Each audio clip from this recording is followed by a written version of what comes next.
Hola, ¿qué tal? Muy buenas noches, bienvenidos a Noticias 22. Qué gusto estar con ustedes, qué gusto saludar a Rafael García Villegas también. Hola a Laura Regis en la interpretación de lengua de señas mexicana. Tenemos muchas cosas, Rafa, libros, por ejemplo. Mi querida Laura Barrera, en efecto, amigos del auditorio, un placer saludarlos.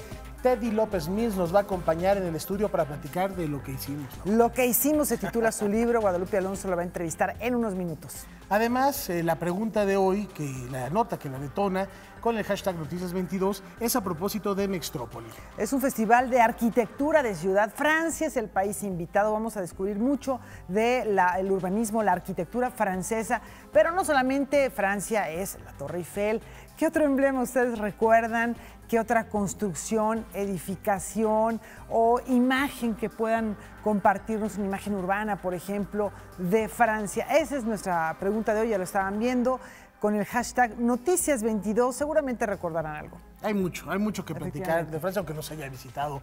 Y por supuesto haremos nuestro enlace a la Perla Tapatía, a Guadalajara, donde continúan las actividades del Festival Internacional de Cine. Y les tenemos una entrevista con Carlos Saura. Y para arrancar, los dejamos con una probadita de la misma. Probadita.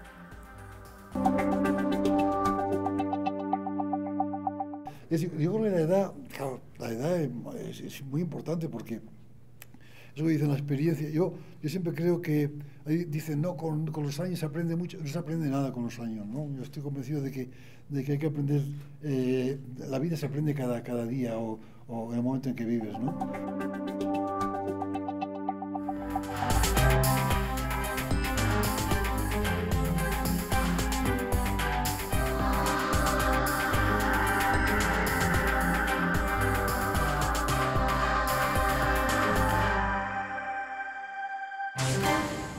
Bueno, comenzamos con esta información. Esto se ubica al finalizar el Porfiriato, al iniciar la Revolución. En efecto, Saturnino Herrán es el personaje al que nos referimos, quien se nutrió del modernismo artístico para plasmar el alma nacional con todos sus contrastes. Bueno, realmente es uno de los artistas, yo creo, Rafa, más espectaculares de todo este periodo, y este año lo recordamos con motivo de su centenario luctuoso. Que estamos hablando de uno de nuestros titanes de la pintura mexicana. Ya lo decía que conjuntamente con Rivera, Orozco, Siqueiros, el doctor Atl, José María Velasco, Frida Kahlo, nuestra querida María Izquierdo y Remedios Varo, está considerado Saturnino Herrán dentro de estos 9 artistas declarados Monumento Nacional. 2 exposiciones, una en el MUNAL y la otra en el Museo de Aguascalientes, un simposio, un espectáculo multidisciplinario, talleres, mesas redondas, un catálogo bilingüe, entre otras, forman parte de las actividades que la Secretaría de Cultura y el Gobierno del Estado de Aguascalientes llevarán a cabo para conmemorar el centenario luctuoso de Saturnino Herrán. Aquí la pregunta que surge es, ¿son posibles una nueva lectura, una lectura diferente de Saturnino después de última gran exposición que hubo hace 7 años? Creo que lo importante, desde mi punto de vista, es aportar elementos que ayuden a leer la obra de este artista. Saturnino Herrán está vivo. En esta exposición, como bien has comentado, Lidia, estará prácticamente, son 50 obras de Saturnino Herrán y además 50 obras más de sus contemporáneos. Entonces, este será un diálogo perfecto que nos permitirá vincularlo en ese contexto con los modernistas de la época. Serán 2 exposiciones, pero que estarán en diálogo. Entonces también tendremos la ocasión de ver 2 curadurías distintas, pero complementarias. Las actividades iniciarán con la inauguración de la exposición Saturnino Herrán y otros modernistas en el Museo de Aguascalientes el 18 de abril y continuarán hasta 2019. Noticias 22, Irma Gallo. Bueno, esto fue hace un siglo, ahora nos vamos aproximando a la actualidad, en el 90 aniversario de su nacimiento. Inés Arredondo fue recordada por algunos de sus más connotados lectores por su afán de plasmar la inexpresable ambigüedad de la existencia. Inés Arredondo fue una cuentista que llevó su infancia en Culiacán y otros aspectos de su vida a su obra literaria. Sus textos, de temática intimista, se destacaron por abordar lo privado y las cuestiones que ocurren en la familia de una manera honesta. Yo la considero quizá entre los principales cuentistas mexicanos del siglo XX, al mismo nivel o quizá un poco más arriba que Revueltas y que Juan Rulfo. Eso, digo, no sé qué opine la gente cuando lo digo, pero siempre que la leo digo, no, sí está al mismo nivel, está muy arriba. Entonces habría que ver, por ejemplo, el universo narrativo que ella tiene. En el Palacio de Bellas Artes se reunieron para recordar su obra, una obra arriesgada, pero coherente con sus intereses. Para que Inés Arredondo se atreviera a escribir sobre el incesto, sobre el aborto, en fin, cuestiones muy delicadas, pues yo creo que fue muy valiente y que incluso en nuestros tiempos, a la hora de escribir, podemos sentir la necesidad de detenernos y de no hacerlo. Este universo que tiene que ver, pues no sé, con una serie de temas que pueden ser la soledad, la transgresión, el erotismo, no sé, la incomodidad de estar en el mundo, de crearse un mundo propio. Una de las cosas interesantes de ella es que su biografía estaba muy revuelta con su creación. Obviamente la mayoría de todos sus textos son de ficción, pero se nota muchísimo cómo la vida de ella alimentaba esas ficciones. Muchos de los relatos están ambientados precisamente en El Dorado, que era el lugar paradisíaco para ella, el lugar de la infancia, el que ella escogió, pero también de los accidentes vitales que tuvo a lo largo de su existencia, ¿no? De sus amores y desamores, de sus enfermedades, de sus desprendimientos de la realidad de repente, ¿no? Sus problemas psiquiátricos que tuvo, todo se ve reflejado en los textos. La Señal, Río Subterráneo, Sombra entre sombras, Los hermanos y Año Nuevo son algunos de sus cuentos más recordados, pero sin duda, Las mariposas nocturnas es de los más comentados. Mariposas nocturnas es un cuento en el que se puede ver el crecimiento de un personaje. Lía, la pequeña Lía, que llega un poco curiosa pero indefensa, se convierte en una cuestión extraordinaria, ¿no?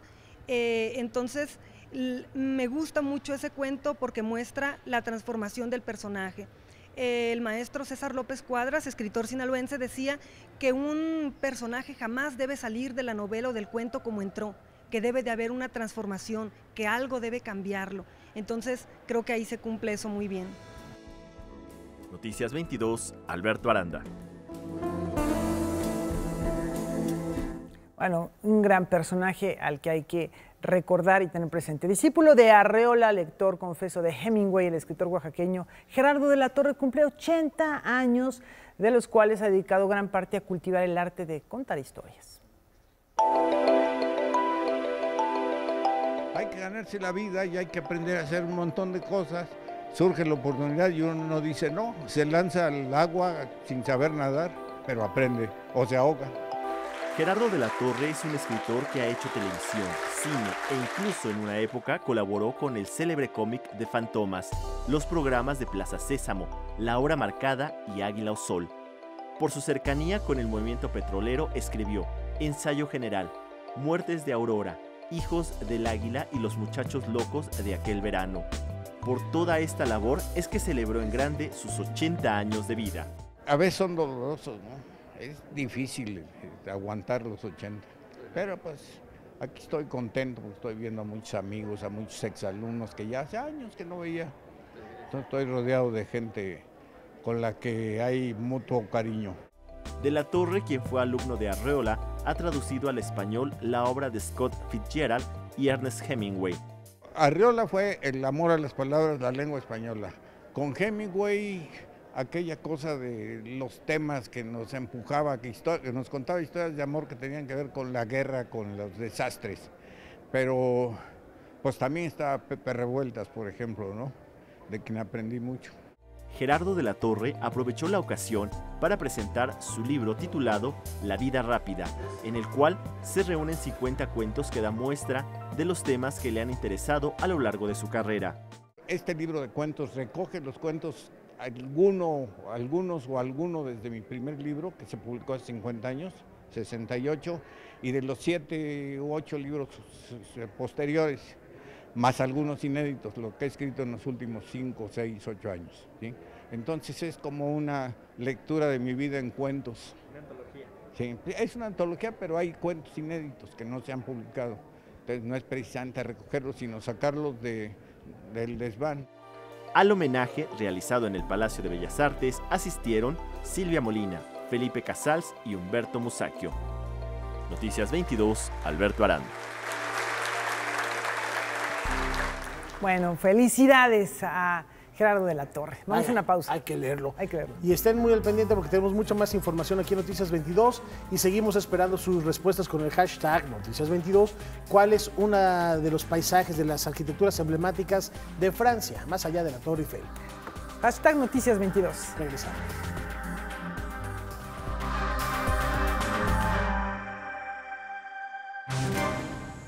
Como les anunciábamos, está con nosotros la escritora Teddy López Mills, que es capaz de contarnos lo que hicimos, que habrá sido en forma de poema, y la acompaña Guadalupe Alonso. Vamos contigo, Guadalupe. Gracias, Rafa. Gracias, Laura. Teddy, bienvenida a este programa. Quiero presentarte, es una poeta reconocida, premio Javier Villaurrutia, con una gran trayectoria en la poesía y en la prosa también. Estamos con tu nuevo libro, Lo que hicimos, en donde, bueno, lo primero que quiero decir es que es un libro precioso, es una edición maravillosa de diseño de Alejandro Magallanes. Sí, de Alejandro. Bueno, antes que nada, muchísimas gracias por la invitación, me da mucho gusto estar aquí. Sí, el diseño es como casi todos los libros de, bueno, todos los libros de Almadía, sí. El diseño es de Alejandro Magallanes. Bueno, pero este en especial está precioso y además, a diferencia de otros libros que has publicado, este tiene algunas ilustraciones que son tuyas. No, fíjate que son, no son mis ilustraciones. Esto fue una decisión que se tomó ya al final. Alejandro Magallanes me dijo que mientras leía el libro, había hecho una serie de dibujos en un cuaderno. Ajá. Y había hecho finalmente un cuaderno a partir del libro. Entonces que me lo iba a regalar después, pero me mandó el PDF. Y esto fue antes de la impresión del libro. Entonces me pareció increíble el cuaderno y se decidió sobre la marcha que por qué no meterlo en el libro. Entonces en realidad los dibujos son de Alejandro Magallanes y son los dibujos que se le fueron ocurriendo mientras él leía el libro. De algún modo se corresponden con los textos, aunque de manera muy, digamos, difícil de conectar, pero son más bien dibujos de objetos que aparecen en el texto, digamos, por ejemplo, hay el pulso de un reloj, hay el dibujo de un ruido. Una tecla de piano que tiene que ver también con los textos. Migajas. Sí, bueno, estás revisitando a Rimbaud en este libro, estás como retomando un diálogo que ya habías tenido con este poeta, pues a lo largo de tu vida, porque lo has estudiado mucho, pero también con el libro anterior sobre Rimbaud. Cuéntanos, en este caso, ¿qué fue lo que detonó la escritura de este libro? El libro anterior se llama Mi caso Rimbaud, sí. Y viene, además del largo ensayo, viene una traducción de las Iluminaciones. Y mientras yo hacía la traducción de las Iluminaciones, fui entresacando frases y quedaron finalmente 34 frases. Y a partir de esas 34 frases hice 34 textos. En el índice están las frases. O sea, tú vas leyendo el libro y no sabes cuáles son las frases, al menos que las busques en el índice. No están marcadas con cursivas, no están en la parte inferior del texto. Entonces, en ese sentido, bueno, el lector tiene que buscar la frase en el índice.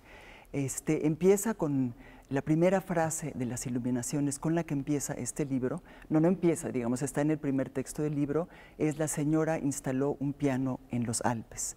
Y esto introduce al personaje principal del libro, que es la señora, porque es un libro, está colocado en la colección de poesía, creo que de manera muy adecuada, pero tiene cierta continuidad narrativa, tiene personajes, está el central que ya mencioné, que es el de la señora. Hay otros dos personajes que viven con la señora, viven a expensas de la señora. La señora es además todo menos agradable, es un personaje que castiga a los otros dos personajes, que los persigue, que los recrimina, que les enseña, pero al mismo tiempo los golpea. Hay una constante mención de dinero, hay una constante mención, digamos, está siempre regañándolos porque están en falta. Entonces es un libro donde hay cierta violencia, hay persecución, hay mucha, digamos, hay movimiento, van y vienen los personajes, es un yo, un tú, es un hombre y es una mujer, o más bien diría que es una mujer y es un hombre, porque el yo es una mujer. Y bueno, son los 34 textos que componen este libro. Bueno, yo hice un poco de trampa porque leía la frase y después leía el texto, ¿no? Creo que se puede leer de esa manera sin el menor problema, porque además en realidad no hay, no tiene nada que ver la frase que yo usé con las iluminaciones de Rimbaud. Estoy ya, digamos, muy, muy lejos de ese lirismo absoluto de las iluminaciones de Rimbaud. Pero ¿no? sí, digamos, las iluminaciones, las frases que elegiste de Rimbaud son como el detonador, el motor que te lleva a escribir estos textos. Sí, completamente. Contextualizan los textos, ¿no? Y los textos se agarran de esas frases y son disparadores, las frases son disparadores de los textos y también son las muletillas para los textos, ¿no? Les dan el tono, les dan la ironía, porque de algún modo las frases que escogí son frases sin conclusión, están sacadas realmente, no tienen, son meras frases, sí. No son frases completas. Entonces le dan una soltura a lo que pude construir alrededor de las frases, ¿no? Y bueno, hay muchos guiños también a lo largo de los textos que si uno conoce esta vida extraordinaria y terrible también de Rimbaud, se da cuenta de que hay unos guiños a lo largo de los textos acerca de la vida de Rimbaud. Sí, bueno, digamos, la señora que instaló el piano en los Alpes es la mamá de Rimbaud. Eso fue un quebradero de cabeza para los estudiosos de Rimbaud. Esta señora aparece en la primera iluminación, en el primer texto de las iluminaciones, y los estudiosos decían, bueno, ¿quién puede ser esta madame que instaló un piano en los Alpes? Finalmente, en 1935, un estudioso descubrió que era la mamá de Rimbaud, que a petición de Rimbaud, habían subido un piano a la primera planta de la casa. Por eso en el libro, en mi libro hay una escalera. Está el piano, está la escalera, están los dos personajes que siempre están en la escalera, escondiéndose de la señora, pero esta señora es la mamá de Rimbaud. En el primer texto, sí. A lo largo del libro se convierte en otro tipo de señora. No es siempre la mamá de Rimbaud, aunque luego también es la viuda a la que persiguen unos niños. Esa viuda es la mamá de Rimbaud. Luego hay otro texto de una pelea entre un poeta joven y un poeta mayor, que se refiere a la pelea que hubo entre Paul Verlaine y Rimbaud en Stuttgart, aunque no menciono la ciudad de Stuttgart. ¿Cómo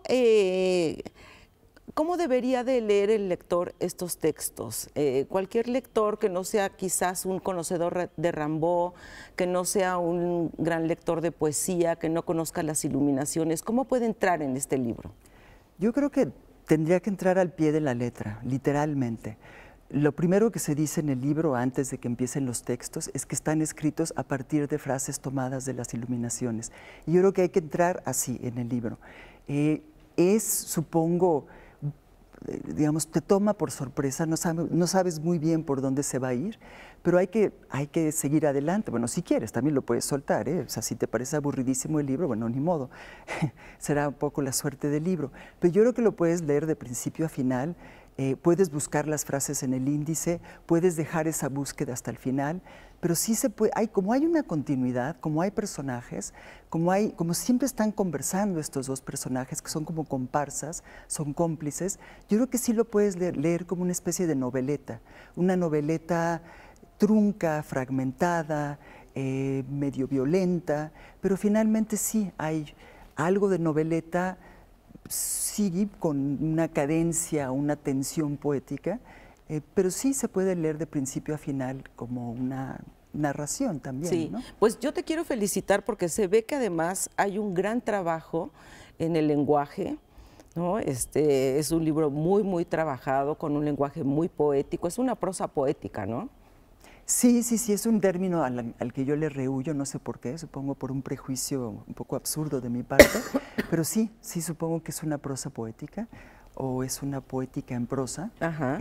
Sí, no se parece para nada a las iluminaciones son realmente iluminaciones, y lo mío no está iluminado, no es un libro de iluminaciones, aunque podrías decir que los dibujos de Alejandro Magallanes son las iluminaciones del libro, ¿no?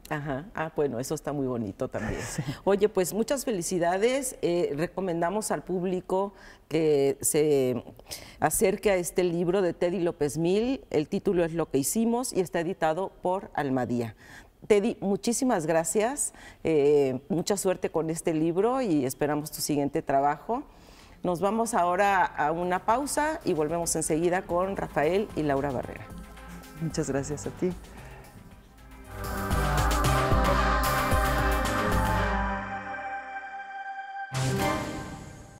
Corea nos comparte un ejemplo de su riqueza cultural. Vamos a conocerlo.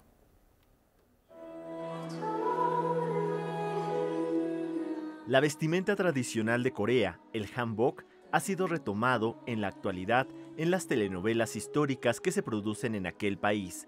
Los colores amarillo, rojo y azul marino eran utilizados por personas de alto rango social, así también la calidad de las telas determinaba el estatus. 그리고 고려시대 옷은 고려불화, 그리고 고려시대에 출토되는 불복장 유물 등으로 공부를 하고 있고, 조선시대에는 출토유물, 전세유물, 혹은 불복장 유물, 그런 유물들과 의궤, 인중생활 기록화, 풍속화 이런 것으로 저희들이 그거를 유추하고 공부하고 있습니다. Todas estas características pudieron ser apreciadas en el desfile que organizó el Centro de Cultura Coreano en México y el Museo del Antiguo Palacio del Arzobispado. 오늘 이게 드라마 의상은 고증이라고는 할 수 없어요. 하지만 그 형태는 가깝게 하려고 노력은 했고 아무래도 좀 재해석됐다고 보셔야죠. Noticias 22, Alberto Aranda.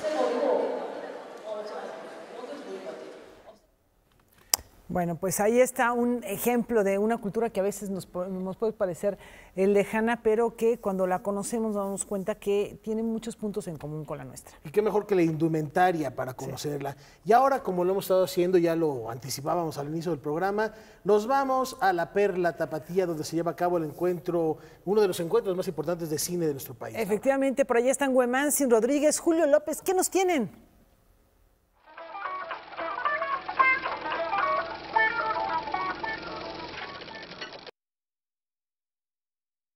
¿Qué tal, amigos de Noticias 22? Los saludamos desde el Conjunto de Artes Escénicas, aquí en el marco del Festival Internacional de Cine de Guadalajara. Julio, vamos a hablar de una película que ha causado mucha expectativa. Sí, prácticamente este encuentro cinematográfico llega a su fin, pero todavía hoy tuvimos la oportunidad de platicar con los protagonistas de la película Ayotzinapa, El Paso de la Tortuga. Esta es una película que causó mucha expectativa porque dos cosas. Uno, está producida por Guillermo del Toro y Berta Navarro. Dos, la exhibición se fue aplazando a lo largo de este festival y bueno, todo mundo al final queríamos ver esta película.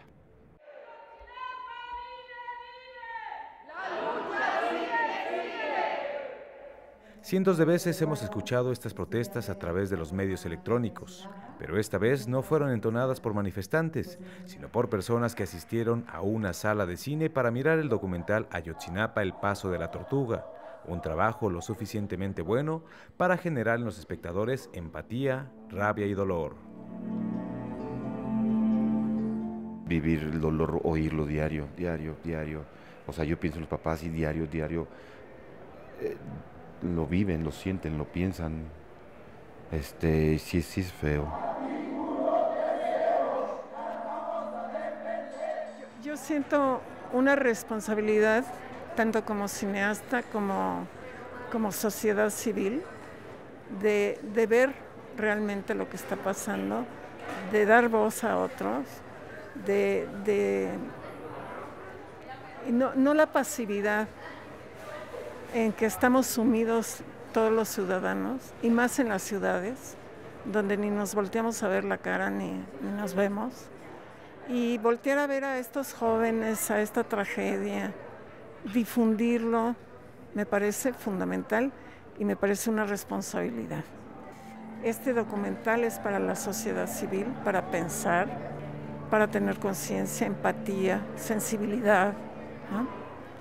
Eso es, y compromiso con el otro, compromiso, conocer a estos chavos que estudian y que son del campo y ver qué brillantes, qué inteligentes, qué maravillosos son. En la denuncia el documental no tiene desperdicio, pero en lo cinematográfico hay cosas que se pudieron mejorar. Ayotzinapa, el paso de la tortuga, aún no tiene fecha de estreno, pero los productores tienen la intención de mostrarlo en universidades y a través de las pantallas de la televisión pública. Les voy a hacer una propuesta, métanse a internet, a un buscador y pongan 8 de cada 10. Van a salir una cantidad de cosas impresionantes, entre ellas algunas anodinas, como por ejemplo, 8 de cada 10 curas no cantan durante la misa. Pero lo que es más importante, o lo que es verdaderamente importante, es la cifra de crímenes en México. Y esto lo que da no solamente el título, sino también el tema a la película que vamos a presentar. Sí, es de Sergio Umansky y es retomada justamente esta cifra para hacer una película protagonizada por Noé Hernández y Daniela Schmidt, y la verdad que lo que nos presenta es muy preocupante. Su hijo recibió una herida de bala calibre 38 en la región anterior del cuello que provocó su muerte. Sergio Umansky, autor de películas como Aquí iba el himno o Es mejor que Gabriela no se muera, ha presentado en Guadalajara la película 8 de cada 10, que compite en la sección mezcal. La cinta, protagonizada por Daniela Schmidt y Noé Hernández, es una ficción, pero está inspirada en hechos reales. Esos que nos dicen que en México, 8 de cada 10 crímenes no se investigan.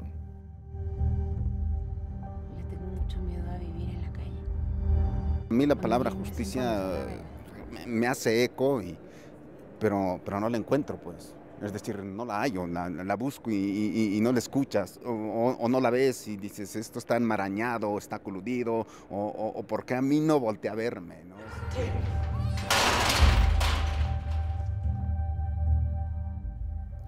La historia de la película une a dos personajes diferentes, el interpretado por Daniela Schmidt, una madre que se ve obligada a dejar a su hija en manos de su abusivo esposo. A morirme sin conocer la verdad. Y el personaje interpretado por Noé Hernández, que busca justicia por el asesinato de su hijo.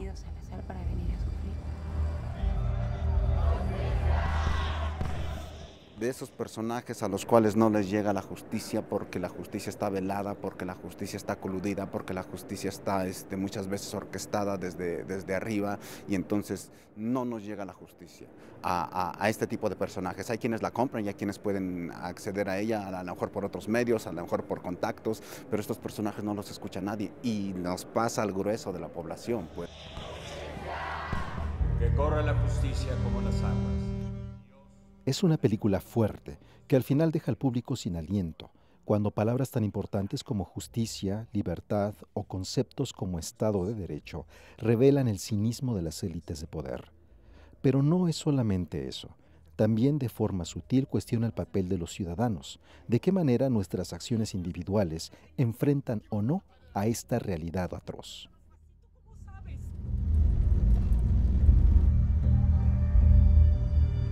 Dime o te mato. Muchos, ¿no? A estas alturas no podemos decir, hey, creo que eso que estás haciendo está mal, porque te callan, porque te someten, porque te desaparecen, porque voy a encontrarlo. El director de la película inserta en la narrativa de la ficción breves imágenes reales de cámaras de seguridad. Y son como cortes brechtianos, ¿no? De momento, en el que te dice, hey, tranquilo, esto que estás viendo es una ficción, la realidad es esta. Y esa realidad está por encima de esta ficción, porque aquí estás viendo cómo asesinan realmente a gente, y eso no se ve, y eso no se denuncia, y de eso no se habla, y eso se oculta, y eso no se dice, y eso los medios no lo sacan a la luz. Imagínate la cantidad de situaciones que no vemos, ¿no? 8 de cada 10, ¿no? La cinta es una producción que no contó con apoyos gubernamentales y busca poder ser estrenada comercialmente en el primer semestre de este año.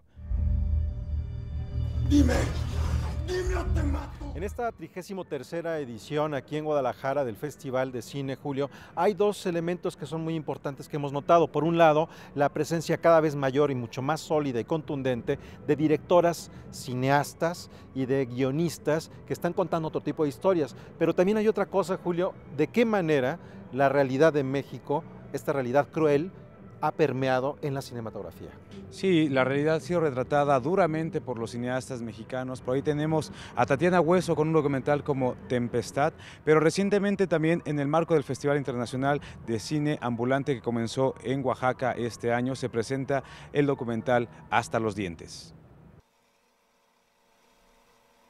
La guerra contra el narcotráfico levantó una ola de sangre y muerte en México. La táctica, combatir fuego contra fuego. Pero en toda guerra la población civil paga los platos rotos. El documental Hasta los dientes retrata uno de los casos más sonados. La madrugada del 19 de marzo de 2010, 2 supuestos sicarios fueron abatidos por fuerzas militares en la entrada del Tecnológico de Monterrey. Se presumía que iban fuertemente armados. Los medios de comunicación esparcieron la noticia. La militarización de las calles de la ciudad daba resultados. 2 criminales menos. ¿Lo vas a enfermar? La historia de un giro inesperado cuando se descubrió que las víctimas en realidad eran Jorge Antonio Mercado Alonso y Javier Francisco Arredondo Verdugo, 2 alumnos de excelencia académica. En eso nos entregan las fotos de qué ropa llevaban, la hora en que salieron del edificio. No es en realidad que yo esté descubriendo algo totalmente nuevo, sino que más bien le estoy dando orden a toda una serie de informaciones que estaban desperdigadas en los medios de comunicación y en los expedientes de la Comisión Nacional de Derechos Humanos, para contar una historia, ¿no? Es decir, no te deja lugar a dudas de que fue el ejército, de que fue una ejecución extrajudicial, de que los asesinaron a sangre fría cuando ellos estaban indefensos, digamos, ¿no? Entonces, pues sí fue un trabajo muy arduo, pero que creo que es uno de los grandes valores de esta película. Algo demuestra Hasta los dientes, es que nadie está a salvo, ¿no? O sea, tú puedes ser la mejor persona, tú puedes ser el mejor estudiante de excelencia académica, puedes ser un cristiano ideal, cumplir con todas las normas sociales y morales que la sociedad nos impone, y aún así eso no te libra de ser susceptible de ser asesinado por militares. 25 horas la noticia era que yo iba por unas aspirinas. Luego ráfagas. Este es un trabajo de denuncia que se da a la tarea dolorosa de reconstruir los hechos a través de la voz de los padres, familiares y amigos de las víctimas. Fueran a ser estudiantes.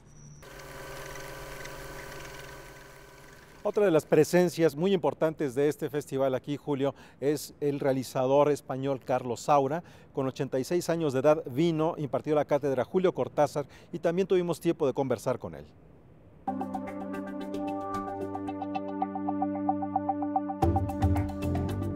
Yo estoy en mi casa, estoy escuchando música y de repente siento la necesidad de dibujar o pintar y pinto y dibujo, ¿no?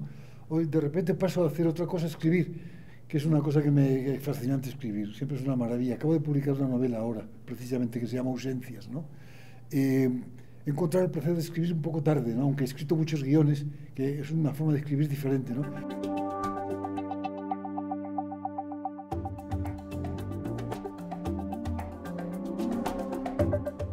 He escrito un guión para hacer esta película aquí en México, que sería un musical con argumento. Yo he hecho ya más de 14 musicales, algunos con argumento y otros sin argumento. En este caso sería una especie, no sé si ustedes han visto Tango, algo parecido a eso de otra manera, ¿no? Donde la idea es un poco recoger la música mexicana, que es tan maravillosa, ¿no? A través de una historia y rodarla, evidentemente rodarla en México, ¿no? Y en eso estamos. En el caso de Lila Downs es más fácil, porque supongo que como es amiga mía trabajará conmigo, querrá trabajar yo con ella, ¿no? Pero no me quiero comprometer demasiado porque un musical es muy complicado, ¿verdad? El el ordenar todas las piezas, ¿no? Porque imagínate que hay 18, 16, 15, las que sean números diferentes, ¿no? Que hay que concatenar con la historia además, ¿no? Entonces esos números hay que prepararlos en una preproducción anterior.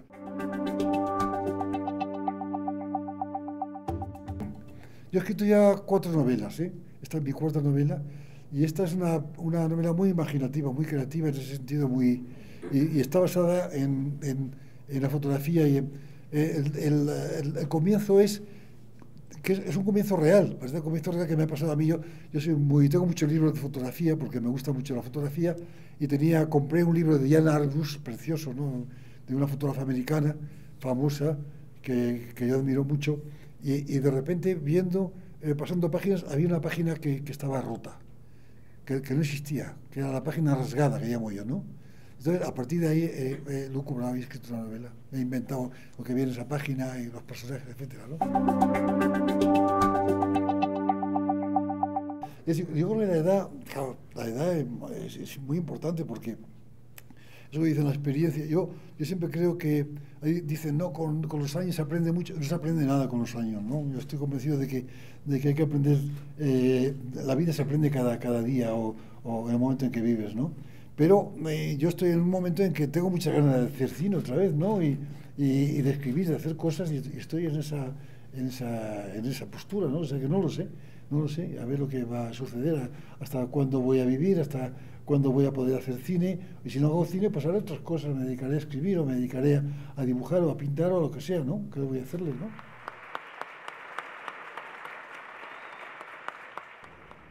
De esta manera llegamos al final de nuestra transmisión desde Guadalajara. Julio, el día de mañana tendremos algo especial. Pues sí, conoceremos a los ganadores por fin de esta 33ª edición del Festival de Cine en Guadalajara. Y también los invitamos a que se metan a la página Agencia N22 porque estará también Marquesina. Sí, hay mucho que reflexionar respecto de lo que ha ocurrido en este encuentro cinematográfico. Esto y más el día de mañana, por favor no se lo pierdan, nos despedimos. Pues hasta mañana, Huemán sin Julio, con toda la información. Estaremos muy al pendiente de la misma. Ya tenemos respuesta al hashtag Noticias22, lugares emblemáticos de la arquitectura francesa, y aquí las vemos en pantalla. Es de Alberto B. Yarza Salda. Es la Catedral de Notre-Dame, el Art Nouveau de Guimard, las puertas del metro, bueno, las entradas de los metros también, la Plaza Vendôme, el Arco del Triunfo, el Grand Palais, el Petit Palais también, el trazo urbano de Barón de Haussmann, en general el trazo urbano de la ciudad, el Museo del Louvre, en fin, la ópera. Vaya que Alberto conoce París. El Café de la Paix también. Y bueno, lugares emblemáticos que inclusive se usan como frases comunes, como la del Arco del Triunfo, que ya algún día explicaremos para qué más se usa. Prefiero o no. Preferimos no. Hashtag Noticias22, seguimos esperando sus respuestas. Ya volvemos.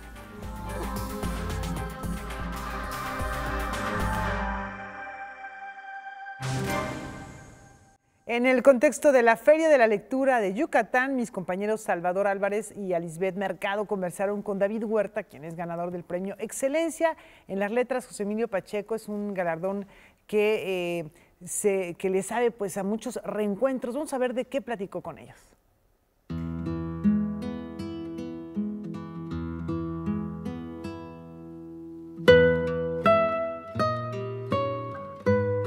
Significa muchas cosas, pero te puedo mencionar, entre otras, la vuelta a Yucatán, ¿sí?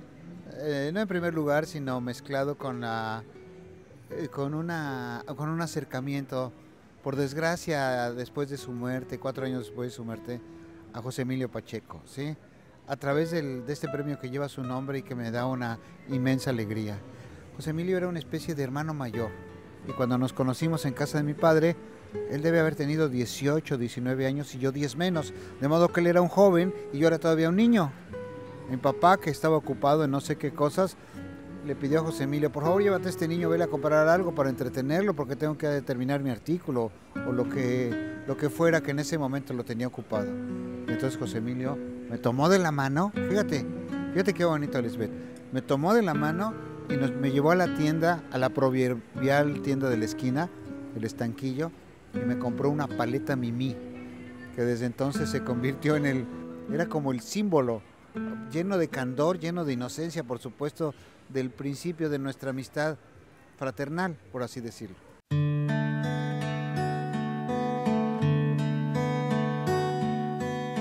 Muchas veces nos han dicho en la escuela que algo que distingue a la poesía es la metáfora, y eso es una gran falsedad.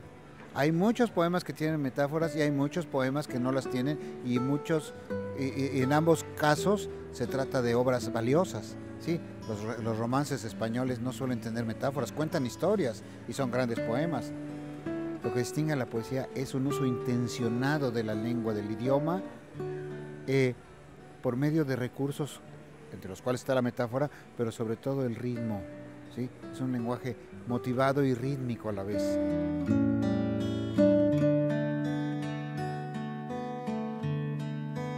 El presente de la cultura, el presente del pensamiento, del arte, de la poesía, de la literatura, está vinculado con el pasado. Es una especie de guerra que se libra entre el talento individual, no para que destruya la tradición, sino para que dentro de ella sea capaz de continuarla por medios originales y recrearla y reconfigurarla.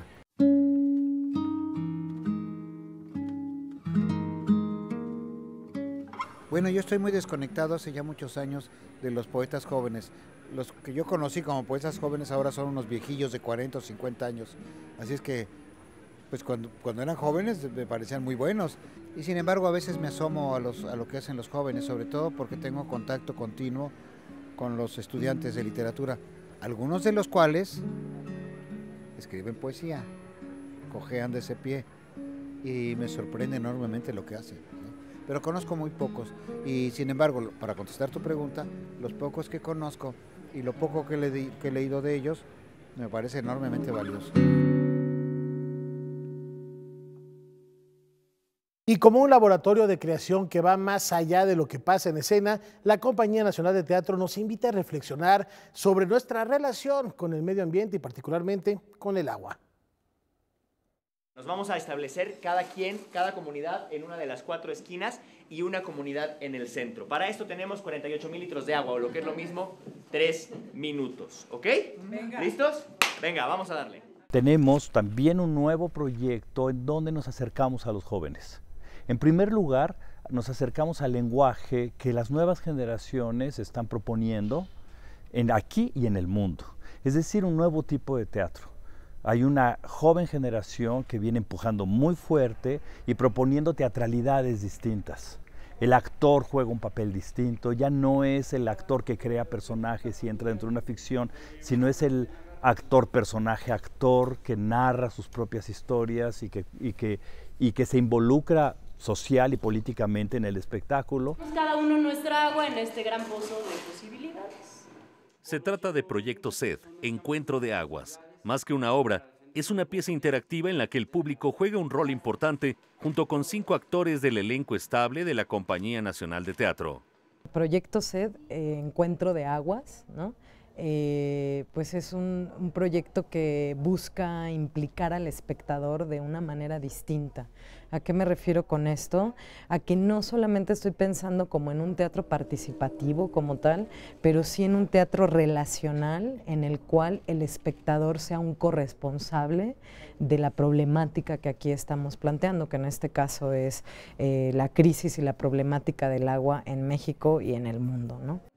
Tenemos preparado para ustedes una serie de breves relatos y cada comunidad va a pasar a un espacio distinto. Luz Emilia Aguilar Sincer, reconocida y temida crítica y docente, incursionando por vez primera dentro del proceso creativo de una obra.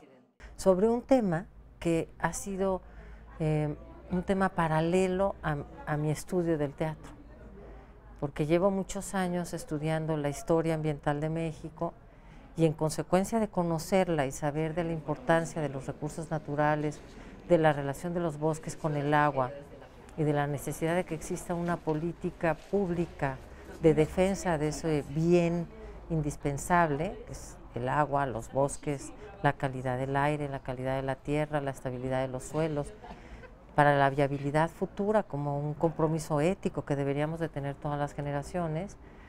Pues para mí fue muy satisfactorio ver que desde el teatro se interesaban por este tema que la sociedad en general desdeña bastante. Quiero pedirles Que cierren los ojos, por favor. Cierren los ojos. Cierren los ojos y imaginen que están en pleno eje vial.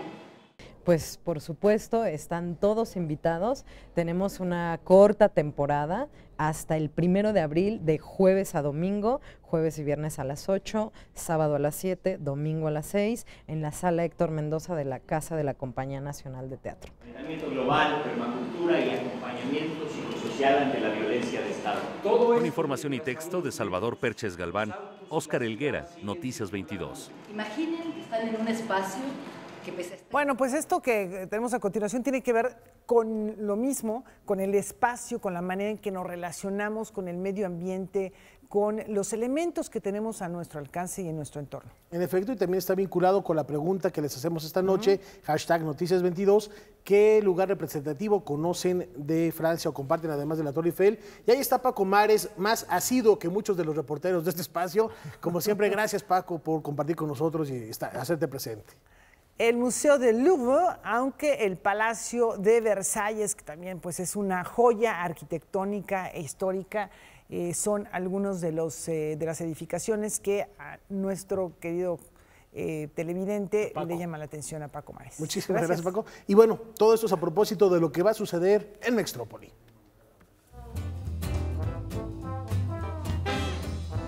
Tenemos varias actividades. La principal es, organizamos esta semana una serie de talleres con urbanistas, geógrafos, arquitectos, paisajistas, varias personas que vienen de varios ámbitos de Francia, de Cuba, de Estados Unidos y con instituciones mexicanas.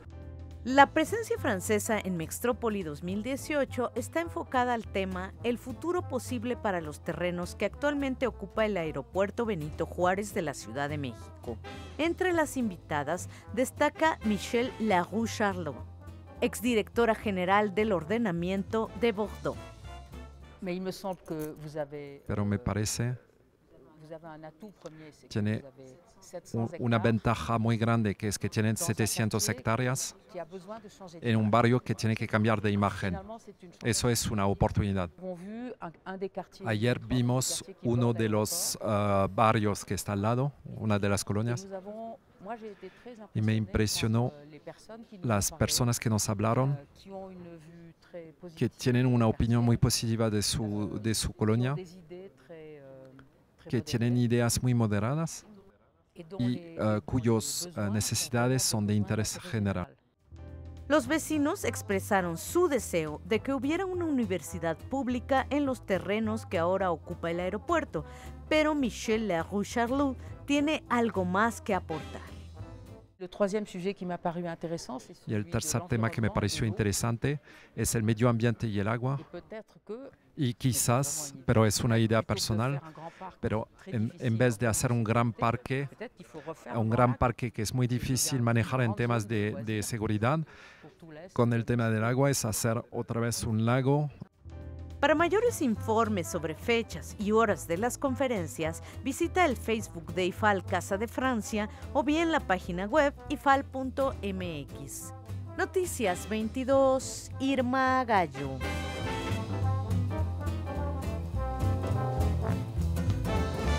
Una oportunidad, no sé si estés de acuerdo, Rafa, para reflexionar sobre lo que estamos haciendo con nuestra ciudad, nuestras ciudades, cómo tenemos los espacios que de pronto no son ergonómicos, que no tienen las dimensiones que se requieren para la cantidad de habitantes, los servicios que se requieren, cómo podemos reacomodar las necesidades de vivienda, las necesidades comerciales, la redensificación de la que se ha hablado tanto, pero que no la hemos logrado. Y además encontrando este equilibrio con el medio ambiente, la sustentabilidad famosa, para que también no acabemos por darle al traste al planeta Tierra. Y antes de despedirnos, a propósito de esta información, hay que visitar Mextrópoli. Tenemos otra respuesta que nos comparten desde el auditorio con el hashtag Noticias22. La Catedral de Notre Dame, creo que está en el primer lugar. Parece ser que todos los televidentes, los amigos de Noticias 22 que nos han estado siguiendo, tienen muy en mente esta catedral que recientemente fue restaurada y que quedó realmente realmente espectacular. Gracias a Germán Flores por esta respuesta. Gracias, y bueno, y por supuesto está también la Sagrada Familia y está todos los puentes del río Sena, y está la pirámide, independientemente de todo lo que representa el Museo Louvre. De manera particular, la pirámide también se ha vuelto un emblema, un icono arquitectónico de la Ciudad Luz, y un largo etcétera. Gracias por participar. Y Laura, vamos a despedirnos y lo vamos a hacer con música. Con música, con Montserrat Figueras, la vamos a recordar a 76 años, cumpliría 76 años. Ella falleció hace 7, una de las grandes sopranos catalanas, recordemos que muy cercana a Jordi Sabal y encargada de rescatar la música barroca y renacentista, llevándola a un público muy amplio, lo cual también celebramos este legado. Y con esta música los dejamos. Laura, nos vemos en unos cuantos días. Muy buen viaje. Muchísimas gracias y disfrútenlo. Hasta mañana. Hasta mañana. إني حاضر حاضر دائما